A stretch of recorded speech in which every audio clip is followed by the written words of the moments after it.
श्री गजानन महाराज भाग 4. काशीच्या गोसाव्याचे स्मरण नित्य राहावे म्हणूनच की काय संत कोणासही चिलीम भराव्यास लावीत. न बोलताच आपोआप भरून चिलीम संतांच्या जवळ सर्व देत आणि त्यामुळे संत क्षणभर का होईना शांततेने बसलेले दिसत. गावचे खट्याळ आणि रिकाम टेकडे जाणून बुजून संतांजवळ येत आणि आपली तलफ बागवेत. हा असा क्रम आता शेगावात ठिकठिकाणी होऊ लागला. महाराज दिसले की भक्त असो वा अभक्त, नास्तिक असो वा आस्तिक, त्यांनी संताजवळची चिलीम घ्यावी व भरावी.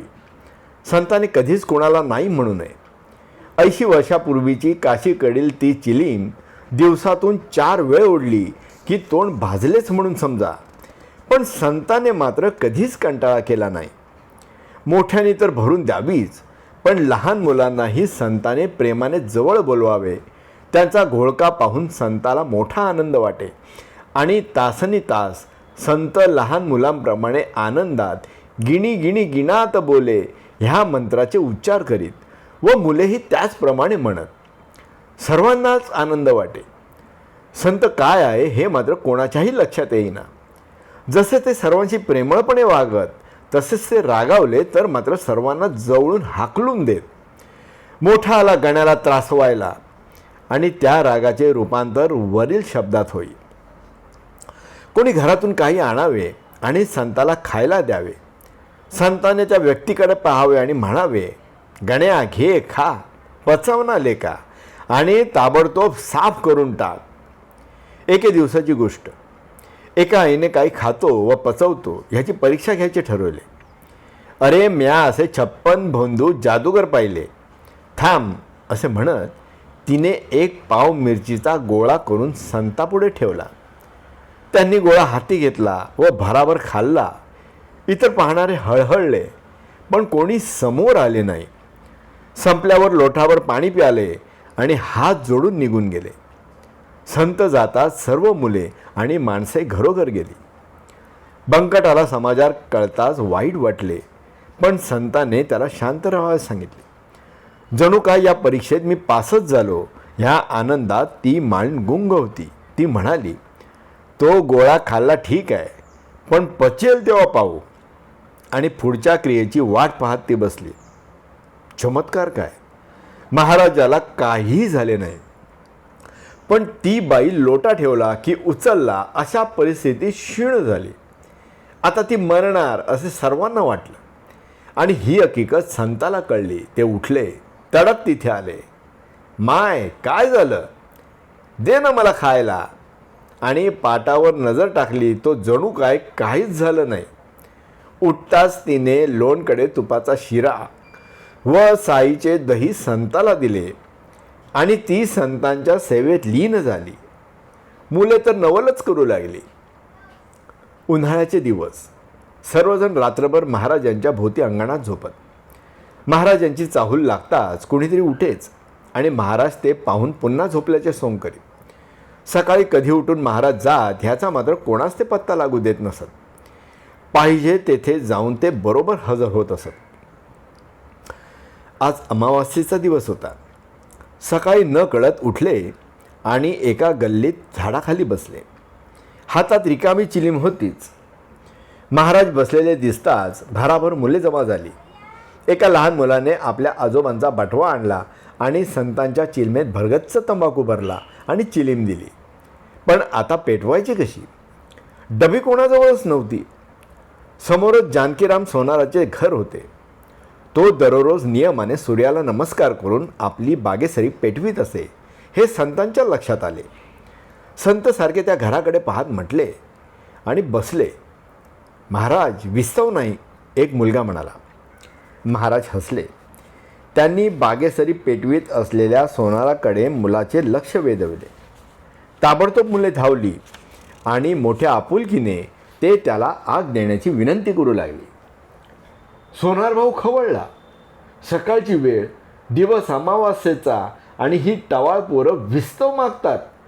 कोणाकरिता तर त्या येडपटा करता. सोनार रागवला, वेडेवाकडे बोलू लागला.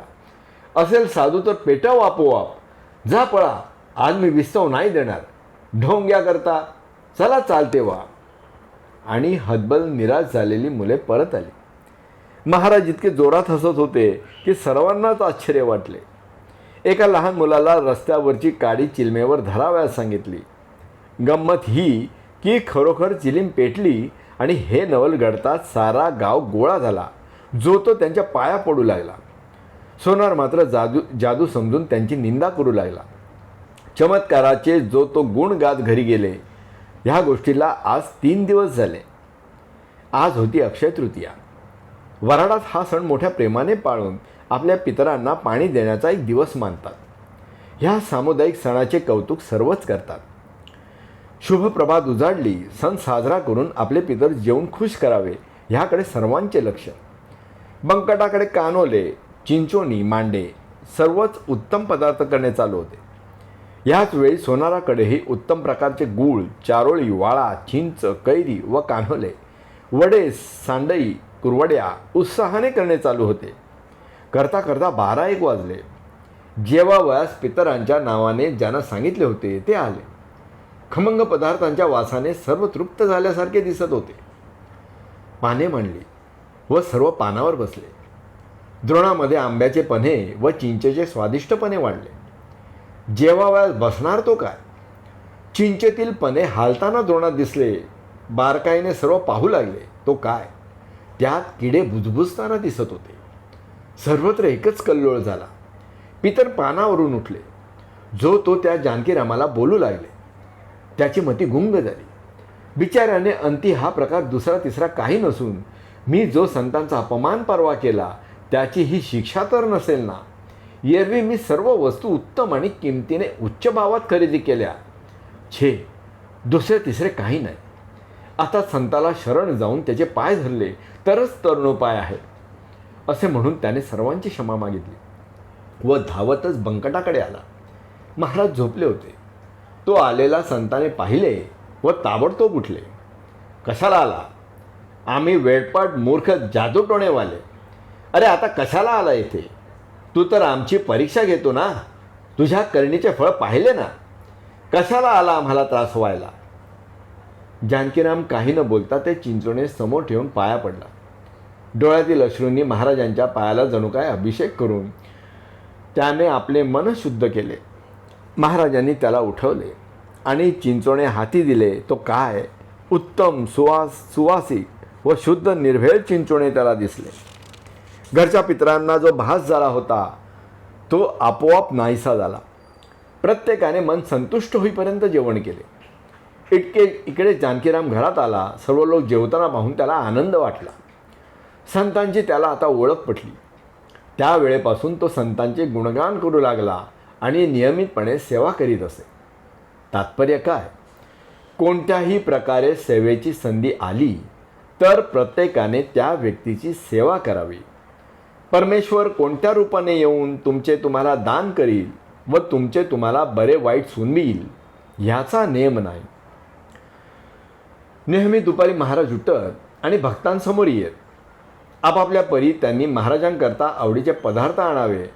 कोणी आंबे, कोणी केळी, कोणी अननस, तर कोणी धिवरवड्या, केशरी दूध, तर कांदा भाकर व झुणका.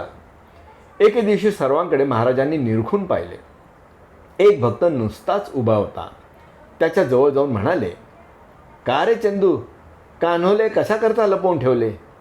जा आण ते 2 कान्होले, आज त्याचाच प्रसाद दे. चंदूला नवल वाटले. अक्षय तृतीयाहून 7 दिवस लोटले, आता कशाचे कान्होले? पण संतांच्या बोलावर विश्वास. पटकन घरी आला. बायकोला विचारू लागला. तिने आठवल्यासारखे केले. चुकून मडक्यात ठेवलेले पण स्मरणातून गेलेले ते कान्होले तिला आठवले. पण हे संताला कसे कळले ह्याचं कोडं कसं उलगडलं नाही. आश्चर्याने ते कान्होले आणतात संतांची महती सर्वज्ञानी असलेली सगळ्यांना पटली व आनंदाने सर्व गणगणगणात बोते ह्या नामघोषात लोक निघून गेले. समर्थाच्या सेवेत तत्पर असणारा असा एक विठोबा नावाचा खादाड व लोभीमंद मतीचा भक्त होता. गोडधोड पेढे लाडू काही पैसा अडका आला की याने पुढाकार घ्यावा. याची लुडबुड महाराजांना सहन होत नसे, पण ते बोलूनही दाखवित नसत. याचा अतिरेक होऊ नये म्हणून संताने एक दिवस कोणालाच न भेटता झोपल्याचे सोंग केले. योगायोग असा होता की त्याच दिवशी नागपूरवरून मोठी माणसे संतांच्या दर्शनाला आली आणि त्यांना वापस जाण्याची घाई होती. विठोबा अशा लोकांना सांगत असे की संत माझ्या एकट्याच्या शब्दाला मान देतात, मी त्यांचे दर्शन तुम्हाला घडवून देतो असे म्हणून त्याने त्यांना थांबविले. संताजवळ विठोबा आला व त्याने संताला उठविले. राखातच संत उठले. मंडळी समोर काही बोलले नाहीत. मंडळींनी देणगी दिली. संताने मंडळी गेल्यावर त्याला बोलाविले व जवळची काठी घेऊन बेदम झोडपले. मार असह्य झाला आणि तो जो पळाला तो पुन्हा आलाच नाही. अशा तऱ्हेचे स्वार्थी लोक संताला खपत नसत. त्यामुळे आज न उद्या बदनामी होऊ नये ह्याकरता त्यांनी विठोबाला धडा दिला. पण त्याच्या दुर्दैवाने त्याला संताजवळून दूर खेचले नेले. तात्पर्य काय तर वशिलेबाजी ही संताला मुळीच खपत नव्हती. खरे संत यापासून अलिप्त असतात. हा धडा सर्वांना नकळत संतांनी घालून दिला. संतांना सर्वांना समानतेने वागवावे लागते आणि अशा प्रकारे व्यवहारात वागताना कोणाचा ना कोणाचा